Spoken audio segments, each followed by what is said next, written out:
Hello friends, வணக்கம் and welcome to amazing thoughts of me. இன்றைக்கி என்னோடய வீடியோ வரத்துக்கு கொஞ்சம் தாமதமாகிடுச்சு. ஏன்னா நம்மளுக்கு கரெக்டான அப்டேட் வராமல் நம்ம வீடியோ போடக்கூடாது அப்படிங்கிறதுனால நான் கொஞ்சம் டிலேவாக போஸ்ட் பண்ணுறேன்.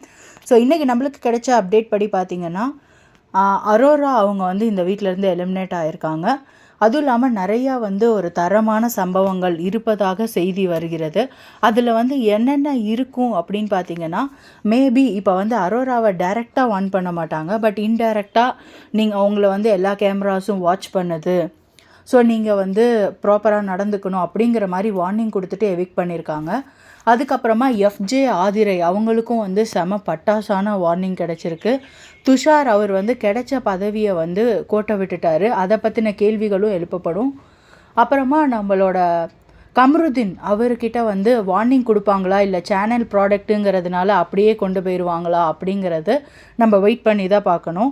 நேற்றுக்கு சபரி அவரோட இது குத்த போனப்போ அந்த டாஸ்க் நெக்ஸ்ட் வீக் யார் கேப்டன் அப்படிங்கிறத டாஸ்க் அதை அவர் சரியாக நோட்டீஸ் பண்ணியிருந்தார். அதே மாதிரி நிறைய பேர் நல்லதாக பார்த்துட்டு இருந்தாங்க. ஆனால் கம்ருதீன் அவருக்கு அந்த தோல்வியை அக்செப்ட் பண்ணிக்கிற மனப்பான்மை இல்லை. டாஸ்க்காக பார்க்காம ஆப்போசிட்டில் இருக்கிற கண்டஸ்டண்ட்டை அவர் பேசினதை டாக்டர் திவாகர் நோட் பண்ணிவிட்டு வெளியில் சொல்லிகிட்டு இருந்தார். ஸோ அதே மாதிரி அதுக்கான வார்னிங் இன்றைக்கி விஜேஎஸ் எபிசோடில் கிடைக்குமான்னு பார்க்கணும். போன வாரமும் நமக்கு விஜேஎஸ் எபிசோடுகளை பற்றின எக்கச்சக்கமான எதிர்பார்ப்புகள் இருந்துச்சு. அந்த எதிர்பார்ப்பில் 80% அவர் பூர்த்தி பண்ணார். பட் இந்த தடவை 100%த்தையும் பூர்த்தி பண்ணுறாரா, அவர் என்னென்ன பேச போகிறாரு, யார் யார்கிட்ட என்னென்ன கேட்க போகிறாரு, குறிப்பாக நிறைய வார்த்தைகளை விட்டாங்க. முன்னாடிலாம் பார்த்திங்கன்னா நைட்டில் ஃபைட்டு கண்டென்ட் இருக்கும், அப்படி இல்லைனா ஏதாவது ஒரு ஸ்டாண்டப் காமெடி கண்டென்ட் அந்த மாதிரி தான் இருக்கும். ஆனால் இந்த தடவை வேறு மாதிரியான கண்டென்ட்டே இருக்குது. ஸோ அது இப்போ அவங்க கண்டிக்கலை அப்படின்னா டிஆர்பி ரொம்பவே மோசமான நிலைமைக்கு போயிடும்.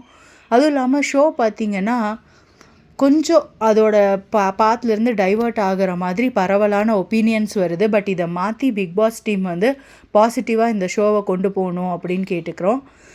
உங்களுக்கு இந்த ஷோவில் ஃபேவரட் கண்டஸ்டன்ட் யார், அவங்க வின் பண்ணுவாங்களா அப்படிங்கிறதையும் சேர்த்து நீங்கள் கீழே கமெண்ட் செக்ஷனில் கமெண்ட் பண்ணுங்கள்.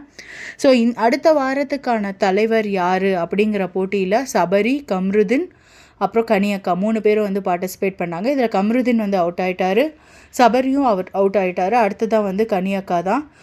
அவர் விளையாண்ட விதம் நல்லா இருந்துச்சு, சபரி அவர். ஸோ பார்ப்போம், அவருக்கு மேபி அப்கமிங் வீக்ஸில் சான்ஸ் கிடைக்குதா அப்படின்னு பார்ப்போம்.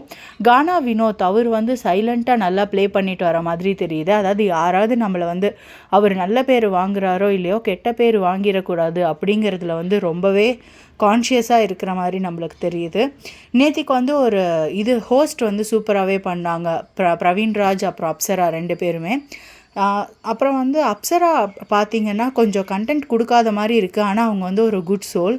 அவங்கள அது எப்படி சொல்கிறது, அவங்க யார்கிட்டையும் கெட்ட பேச்சு அந்த மாதிரியெல்லாம் எதுவுமே பேசுகிறது கிடையாது. அவங்க பாட்டுக்கு அவங்க உண்டு, அவங்க வேலை உண்டுன்ட்டு இருக்காங்க. ஸோ பார்ப்போம் friends, I will give you the update. Please do like, share and subscribe to my channel.